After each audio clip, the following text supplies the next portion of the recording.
In the Tennessee Valley, high school football players are asked to see what you hit in practice Go. and under the bright stadium lights on a Friday night. MALCONS. After all, football is a contact sport, a sport that requires mental and physical toughness to go along with excellent vision. But imagine if a player was blind. Snap after snap after snap, no vision, just focus and determination. St. John Paul Catholic High School is the home to number 62, Jay Spencer.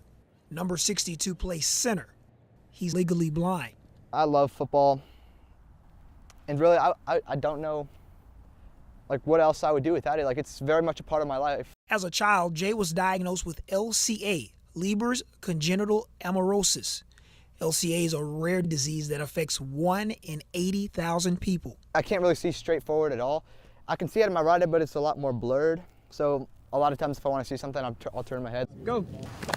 Honestly, my first thought was, who's my backup center?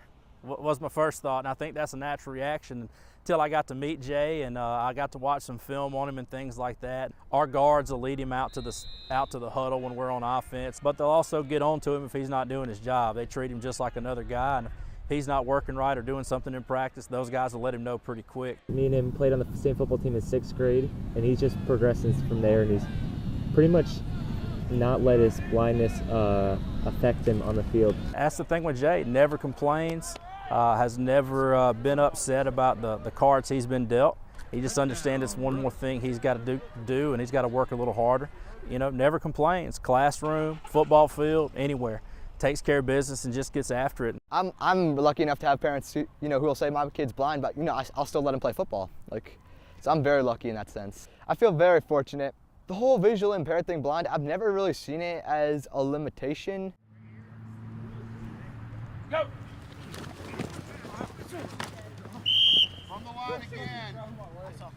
What did I have called? Motion. Go. No justice!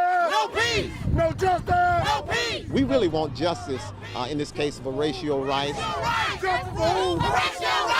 You know, sometimes I think we get mixed up with the issues of what happened, and we never think about why it happened. Being diagnosed schizophrenic, but nothing was ever done except him being brutalized, but not helped. We're not anti-police, we're anti-police brutality. I know there's been a lot of controversy about what happened. Horatio life matter too! No matter how sick you are, we try to criminalize situations that should be medicated. Mental health matters, man. It matters. Everybody's peaceful, everybody's loving. We're just simply saying that some of the issues that we're not being made aware of, we should be made aware of. Release the what? Release the tape! Release the what? Release the tape! The real tape! I think our community needs to see us.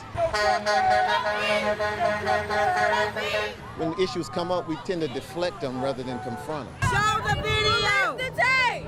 Show the video! These people are serious about making a difference. They came out here simply to say, you know what, we want justice. And we're tired of seeing our young people being ignored, stepped over, when the issues are clear. Thomas and Alton Wayne Neal read letters their mother wrote to her first husband more than 60 years ago.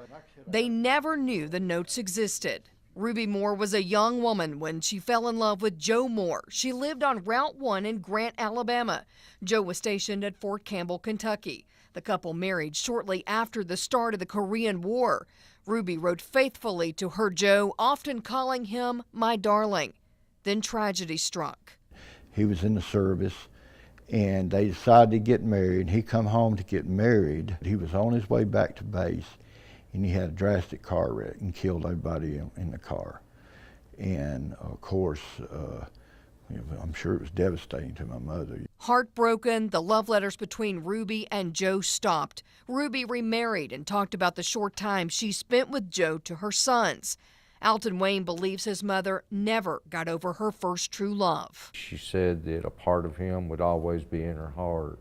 We gave the folder containing letters and photos to Thomas and Alton Wayne. Kathy Hooper with Thin Line Support reached out to us when the letters were found in a donation box.